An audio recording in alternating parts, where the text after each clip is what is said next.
Le numéro 12 du TAM 12. Donc ici, on veut l'aire de la figure. Donc la figure ci-contre est composée de 4 octogones isométriques et de 5 carrés isométriques. Calcule l'aire de cette figure, sachant que AB, donc tout le segment ici, mesure 17,4 cm et que CD, les côtés des petits carrés, et donc les côtés des octogones, mesure 3 cm. Alors, pour trouver l'aire du carré, ça va, j'ai la mesure du côté. Ce que j'ai besoin dans l'octogone, bien, il y a 8 côtés, ça va. Le côté mesure 3, ça va. C'est l'apothème que je dois trouver. Donc, ici, l'apothème, c'est le segment qui part du centre de l'octogone jusqu'au côté. Donc, c'est sur le segment AB. Alors, pour trouver la mesure de l'apothème, ben, je vais prendre le segment AB, donc 17,4. Je vais enlever ici le segment, 3 cm, puisque c'est la mesure d'un côté d'un carré, donc moins 3 cm. Si je divise en deux, ça va me donner comme deux apothèmes. Donc, ça va me donner les deux segments qui sont là, je les sépare en deux. Et je resépare, donc, comme ça ici. Donc, ça va me faire cette partie-là.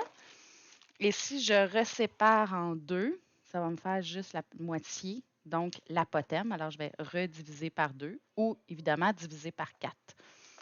Alors, je pense qu'après ça, vous êtes capable de faire le reste, mais je vais quand même le terminer. Donc, 17,4, bien, 17,4 moins 3 me fait 14,4 que je divise par 2, divisé par 2.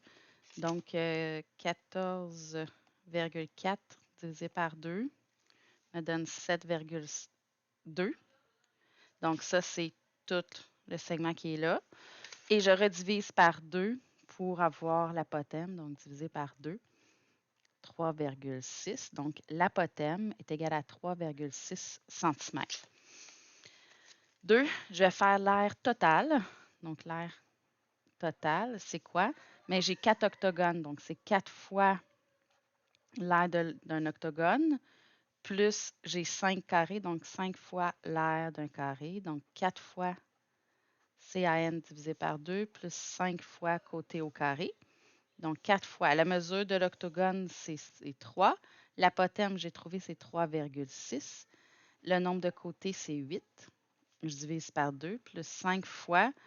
La mesure du côté, c'est 3 cm au carré. Et là, je fais simplement le PEMDAS. Je n'ai pas de parenthèse, j'ai des exposants. Donc, 4 fois 3 fois 3,6 fois 8 divisé par 2, plus 5 fois 9, puisque j'ai fait mon exposant. Ensuite, je fais toutes mes multiplications.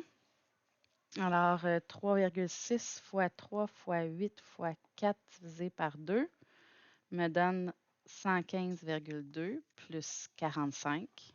Donc, plus 45, ce qui me donne 160,2. Donc, l'aire totale est de 160,2 cm².